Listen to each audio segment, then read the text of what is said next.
In canon, we know Holowan Laboratories produced droids such as the IG-100 MagnaGuards, frequently accompanying General Grievous during the Clone Wars. But what about its more extensive history and legends? In the midst of the Clone Wars, a company known as Flood Design Systems would make a deal with the intergalactic banking clan to create a new line of assassin droids similar to the IG-72 and IG-97 units. This is actually where the IG prefix stems from. Despite being illegal in the galaxy, they continued with the manufacturing of these assassin droids for the use of the banking clan and the Separatist Alliance, confident in their ability to master the programming of these droids, which is highly dangerous as these types of droids are infamous for turning on their creators. This is, however, until Flood Design Systems would go bankrupt and sell the designs of the IG assassin droids to Holowan Laboratories. With this purchase, Holowan Laboratories would design and create better models for these droids, eventually beginning the creation of the IG-88 series.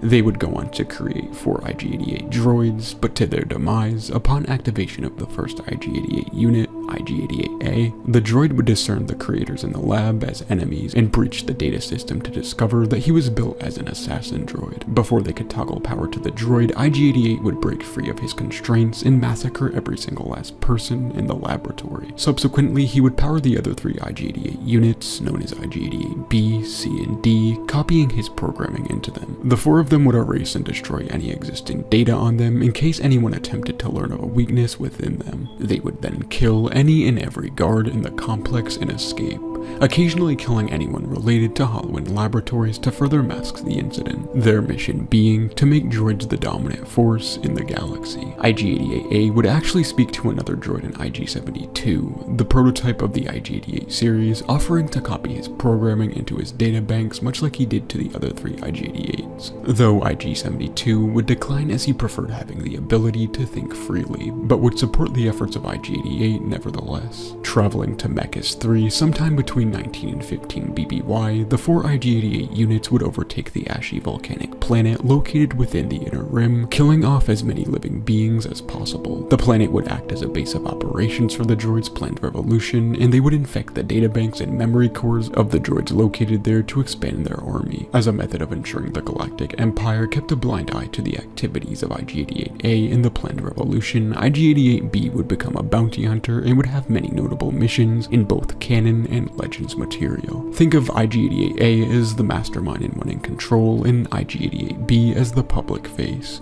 making the galaxy believe that there was only one as opposed to multiple. Canonically, IG-88B and Hondo Ohnaka would capture Kira, and the droid would also be hired by Agent Kallus of the Empire to hunt down Han Solo, among other things. Additionally, in 3 ABY, Darth Vader would hire IG-88 among other bounty hunters, including the galaxy's finest in Boba Fett, to track down Han Solo in the Millennium Falcon to Cloud City on the planet Bespin. Boba Fett would be the bounty hunter to reach Bespin first besides IG-88 himself, though Boba would scrap IG-88 and leave his remains in the city among the clouds. In Legends, Boba would also destroy IG-88C and IG-88D after they attempt to intercept him and avenge IG-88B between the events of Empire Strikes Back and Return of the Jedi. In canon, however, we do see IG-88 return as he is hired by Sly Moore to hunt down Darth Vader and Ochi of Bestoon alongside pirates. Despite being destroyed by Vader, he would later be rebuilt and live on through the sequel era of Star Wars. For IG-88A, however, he would be destroyed above Endor on the second Death Star in 4 ABY after he infiltrates the second Death Star's software. Though keep in mind that despite 3 out of the 4 physical droid bodies being destroyed and not repaired, the original's memory bank and programming lives on in IG-88B when he is rebuilt. Now, there are other IG series units such as the IG-86 Sentinel droids, which typically act as highly effective bodyguards for the wealthy, as well as IG-11, who we see in The Mandalorian. We also know of IG-90, who works with Bosk and is hired by Dr. Aphra thanks to the 2015 series Vader comics. Anyhow, that's a decent majority of what we know about the IG series assassin droids in both canon and Legends material. Let me know if there's any other particular topic you'd like me to cover, and have a great day.